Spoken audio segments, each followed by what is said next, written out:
Good morning everyone, welcome to new blog. সবাই কেমন আছো? আশা করছি সবাই ভালো আছো, আর আমিও ভালো আছি। আজকে মঙ্গলবার, একটু সকাল সকাল তো উঠতেই হবে, না হলে সমস্ত কাজ ঠিক টাইমের মধ্যে সারতে পারবো না। তবে রিল্যাক্সেই কাজ করছি, খুব একটা তাড়াহুড়ো করছি না। ভাতটা বসিয়ে দিয়েছি, আর একটু ডাল সেদ্ধ আর একটুখানি আলু সেদ্ধ দিয়েছি। আর এদিকে একটু চা করে নিলাম, একটু চা খেয়ে নেবো। আর আমার হাতে না এই দেখো কীরকম হয়েছে, প্রচণ্ড জ্বালা করছে। এটা ওই আমার দেয়ালগুলো একটুখানি মেরামতি করতে গিয়ে আমার হাতে লেগে গেছে, যেই কারণে কাজ করতে একটু অসুবিধা হচ্ছে। মানে ঘর মুছতে বা বাসন মাজতে বেশি প্রেশার দিয়ে করতে পারছি না। তো আজকে চায়ের সাথে রয়েছে হচ্ছে পাঁপড় ভাজা আর হচ্ছে বিস্কুট রয়েছে। তো আবার আমি রচায় ফিরে এসেছি। মাঝখানে কদিন দুধ চা খাচ্ছিলাম, কিন্তু এখন আবার রচায় ফিরে এসেছি। মানে পেটের অবস্থাটা ঠিকঠাক নেই, একটু রচা খেলেই ভালো লাগবে, যেই কারণে রচা করেছি একটু আদা দিয়ে।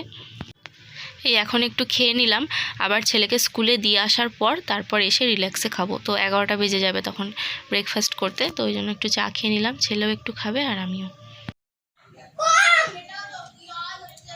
তো আমি চাটা খেয়ে নিই, তারপর হচ্ছে বসাবো, তোমার লুচি করব। ময়দা কালকে মেখে রেখেছিলাম, লুচি আর একটু সাদা আলু চচ্চড়ি করব।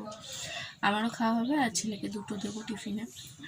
আর আমার হাতটা প্রচণ্ড ব্যথা করছে, প্রচণ্ড জ্বালা করছে, আর মাঝে মাঝে ব্যথা ব্যথাও করছে, যে কারণে জামা কাপড় কাচতে পারিনি। কি করব ভাবছি, কাচতে পারবো কি পারবো না। সার্ফের জল লাগলে যদি আরও জ্বালা জ্বালা করে, দেখছি কি করা যায়। চলো খেয়ে নিই। এই হচ্ছে আয়ুষের টিফিন, আগে ঠান্ডা করে তারপর টিফিন বক্সে দিয়েছি।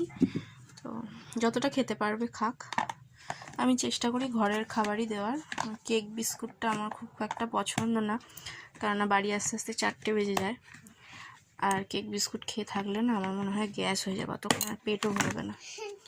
ওই জন্য চেষ্টা করি ঘরের খাবার দেওয়ার। তো কখনো এইসব না তৈরি করতে পারলে মুড়ি আলু সেদ্ধ দেবো, তবু ঠিক আছে, কিন্তু ঘরের খাবারটাই আমার পছন্দ। তো যাই হোক, চলো। আয়ুষের যে স্নানটাও হয়ে গেছে আর আমিও রেডি হয়ে গেছি মোটামুটি। এবার ভাত খাইয়ে দিই, চলো অল্প করে যা খাবে। তো এই যে ভাত, মুগ ডাল সেদ্ধ, আলু সেদ্ধ ঘি দিয়ে মাখিয়ে দিয়েছি, সাথে রয়েছে পাঁপড় ভাজা। ছেলেকে স্কুলে দিয়ে আবার বাড়ি এসে তোমাদের সাথে দেখা করছি। এই 4টে লুচি নিয়েছি, সাইজগুলো লুচির একটু বড় বড় করেছি আজকে। আর এই তরকারি। আর আমি হাঁপিয়ে গেছি, একটু এসে জল খেলাম, এখন খাচ্ছি। নাইটি ফাইটি পরে নিলাম, তারপর ঘরের কাজ করব। এখন 11টা 12 বলছি, সরি 11টা 10। ঠিক আছে, চলো। ভাবছিলাম জামা কাপড়গুলো কী করে কাচবো, কিন্তু যাই হোক আমি অ্যাট লাস্ট কাচতে পেরেছি। তো আমি এই যে সমস্তটাই কেচে নিয়েছি, আর ছেলের একটা জুতো কাচতে বাকি রয়েছে, তো এগুলো সব মিলে দিয়ে ছেলের এই বুট জুতোটা আর কি কেচে ফেলবো। তো অসুবিধা হয়নি খুব একটা। আর এখানে দেখো কালকে ডাল বেঁচে গিয়েছিল, তো সেই ডালটা নষ্ট করলাম না, ওই ডালটা গরম করে নিচ্ছি, আজকেও খাওয়া হয়ে যাবে। কালকে আমি আসলে ডাল দিয়ে খাইনি, কালকে বাঁধাকপির তরকারি করেছিলাম, সেইটা দিয়ে ভাত খেতে ভালো লাগছিলো বলে ডাল একদমই খাইনি, তো ডাল বেঁচে গেছে ওই কারণে। আর ছেলের জন্য ডাল সেদ্ধ করা রয়েছে, তো ওকে ওই জন্য ওইটাই খাইয়ে দেবো, ওকে আর বাসি ডালটা দেবো না। আর আজকে রান্না করবো হচ্ছে ফুলকপি দিয়ে আলু দিয়ে একটা শুকনো শুকনো করে তরকারি। এখানে আদা টমেটো পেস্ট করেছি, আদাটা একটু টমেটোর সাথে পেস্ট করলে বেশ ভালো মিহি পেস্ট হয়, অল্প আদা তো। আর গুঁড়ো মশলাও বার করে নিয়েছি, আর একটুখানি বেগুন ছিল, এই কটাই ছিল, নাহলে আরও কয়েকটা থাকলে ভালো। তো যাই হোক 3 পিস মতো ছিল, তো বেগুনটা ভাজা করছি। বেগুন ভাজাটা আমার হাজব্যান্ড খেতে ভালোবাসে। এখন দেখো কটা বাজে, 1:40 বাজে।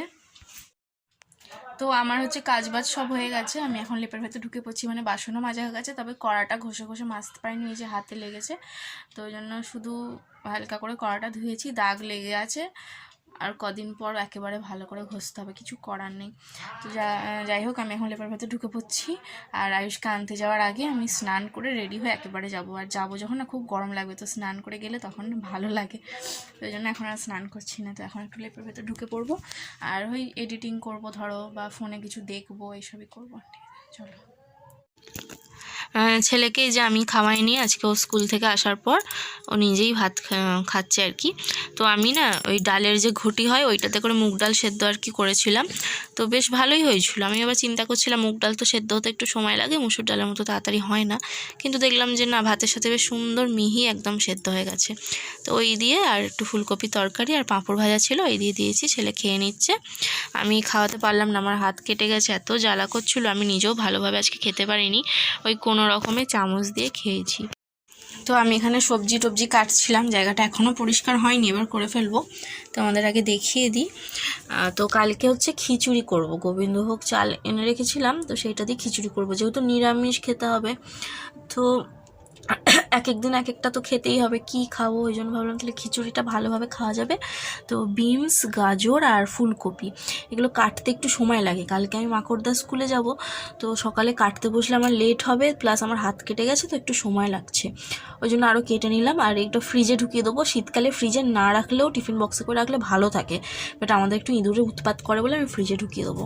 তো এইটা হচ্ছে খিচুড়ি সবজি, আর এটা হচ্ছে আলু ভাজা করব। এটা ছাঁকা তেলে না, হালকা তেলে ভাজবো, যেহেতু অনেকটা আলু ছাঁকা তেলে ভাজলে কী বলো তো, তেল খরচার ভয় আমি পাই না, কিন্তু বিষয়টা হচ্ছে বেশি তেল খেলে না শরীরের জন্য ভালো না। একটু পাঁপড়ও ভাজবো, তো এটা হালকা তেলে ভাজবো আর কি, একটু ঢাকা দিয়ে দিয়ে ভাজলেই হবে। আর এখানে হচ্ছে টমেটো আর আদাটা আমি পেস্ট করে নিয়েছি, শুকনো লঙ্কা ফোড়ন দেবো, এই জন্য কাঁচা লঙ্কা কাটিনি। আর এই আলুটা হচ্ছে কালকে প্রেসারে সেদ্ধ দেবো, আজকে কিছুই না কালকে করবো, বাট আমি একটু ধুয়ে টুয়ে রাখলাম। কালকে হচ্ছে আলু কাবলি হবে আমাদের স্কুলে, তো ওই জন্য আলুটা আমি সেদ্ধ দেবো, তো ধুয়ে নিয়েছি। আর কিছু জিনিস রেডি করেছি, এই যে কালকে যেসব যাবো জামা টামা সামনে রাখলাম, নাহলে বড্ড অসুবিধা হয়। আর এখানে মুড়িটা বার করে রাখলাম, একটু ঝুড়ি ভাজা নিয়েছি, আর এটা এইসবই তৈরি করলাম, ভাজা মশলা, জিরে, ধনে আর লঙ্কা, তো এটা এনাফ, সবার জন্য হয়ে যাবে। তো এই কটা জিনিস আমি নিয়েছি, বাকি আদার্স যা যা লাগবে শশা টশা ওরা সব নিয়ে আসবে, মানে অনেকজন তো সব নিয়ে আসবে, মিলেগুছি হয়ে যাবে। তো চলো এই জায়গাটা গুছিয়ে আমি ছেলেকে আনতে যাব এখন। তো এই যে এখন পড়তে বসিয়েছি, পড়তে গেছিলো, এসে গেছে, এখন 9টা বাজতে চললো। আর আমি এখানে দড়ি খাটিয়েছি, বড্ড অসুবিধা হচ্ছে জামা কাপড় মিলতে, দেখো পুরো দড়ি খাটিয়ে সব মিলে দিয়েছি, সারা রাত থাকবে, নাহলে ওই জড়ো করে রাখলে না একটা বিচ্ছিরি গন্ধ ছাড়ে জামা কাপড় থেকে। লিখে নাও, শোনো লিখে নাও। প্রথমে অঙ্ক করাচ্ছিলাম বলে কাঁদছিল, অঙ্ক পাচ্ছিল না আর কাঁদছিল। আচ্ছা করো, করে নাও, কাঁদতে হবে না। তো এখন হচ্ছে এই 10টা মতন বাজে, বেশি বাজেনি, কিন্তু আমি ছেলেকে পড়াতে পড়াতেই না আমার চোখ পুরো লেগে আসছিলো, এত ঘুম পাচ্ছিল, যে কারণে ভাবলাম তাহলে শুয়ে পড়ি তাড়াতাড়ি। তাও 10টার বেশি হয়ে গেছে মনে হয়, কি দেখতে পাচ্ছি না। তো যাই হোক, ছেলেকে ভাত আর কি খাওয়াইনি, ও নিজে নিজেই খেয়েছে, আর আমি খেয়েছি লুচি। আমার না ভাত খেতে ইচ্ছা করছে না, ভাতটা কি বলতো হাত দিয়ে বেশ সুন্দর করে জুত করে মাখিয়ে না খেলে ঠিক মানে পোষাচ্ছে না, তো ওই জন্য ভাত খাইনি, ভাত একটু বেঁচে যাবে কালকে। এবার সেই বেঁচে যাওয়া ভাতটা কী করবো আমি নিজেও জানি না, বাট আমার একদম ভাত খেতে ইচ্ছা করছিলো না, ওই কারণে লুচি রেখে দিলে সকালে চা দিয়ে খেয়ে নিতাম, অসুবিধা হতো না, ভাতটা বেঁচে গেলে অসুবিধা হয়, বাট ভাত খেতে আমার একদম ইচ্ছা হচ্ছিলো না, যে কারণে লুচি খেয়েছি। তো লুচিগুলো না বেশ বড় বড় সাইজের করেছিলাম, তো 4টে খেলে এনাফ, পুরো ভালোভাবে পেট ভরে যায়, তো ওই লুচিই খেয়েছি। সকালে একটু তরকারি আর দুপুরে যে তরকারি রান্না করেছিলাম ওই দিয়ে খেয়েছি আমি, আর ছেলে ভাত খেয়েছে। এই যে ছেলেও দেখো শুয়েছে আর ঘুমিয়ে পড়েছে, ও প্রচণ্ড ক্লান্ত হয়ে গেছে, আর আমারও খুব ঘুম পেয়ে যাচ্ছে। দুপুরে দুজনের কেউই ঘুমায়নি, ওর বাবা দুপুরে ঘুমিয়েছিল বাড়িতে এসে, বাট আমরা কেউ ঘুমাইনি, এই আর কি। আর কদিন ধরে আমি ঠিকঠাকভাবে ব্লগ করতে পারছি না, আসলে বাড়ির অবস্থা ঠিকঠাক নেই, আমারও মন মেজাজ ঠিকঠাক নেই, যেই কারণে আমি কদিন ধরে ঠিকঠাকভাবে যে গুছিয়ে সুন্দর করে ব্লগ করব যতই চেষ্টা করছি হচ্ছে না। ঠিক আছে, যাই হোক আমি তবু চেষ্টা করছি। তো কালকে স্কুলে যাব, মাকড়দা স্কুলে যাব, ওখানে গেলে না আমার মনটা ভালো হয়ে যায়, আমার যদি মন খারাপও থাকে ওখানে গেলে আমার মনটা ভালো হয়ে যায়। এই যে ছেলেকে অন্নপূর্ণা স্কুলে নিয়ে যাই, এখানে তো আমি যাই আসি, সেরকম তো অত কারোর সাথে সেরকম কথা তো হয় না, টুকিটাকি কথা, কিন্তু মাকড়দায় গেলে প্রচুর গল্প হয়, অনেকটা টাইম থাকি, আমার মনটা ভালো হয়ে যায়। তো তখন আমার মনটা ভালো হয়ে যাবে, আমি আবার নিশ্চয়ই এনার্জি সহকারে তোমাদের সাথে আরও ভালোভাবে ব্লগ দিতে পারবো। এখন আমার একটু মনটা ভালো নেই, মাঝে মাঝে হয় আমার এরকম। তো চলো আজকের মতন ভিডিওটা আমি এতটাই শেষ করছি, জানি না ভিডিওটা কতটা হয়েছে।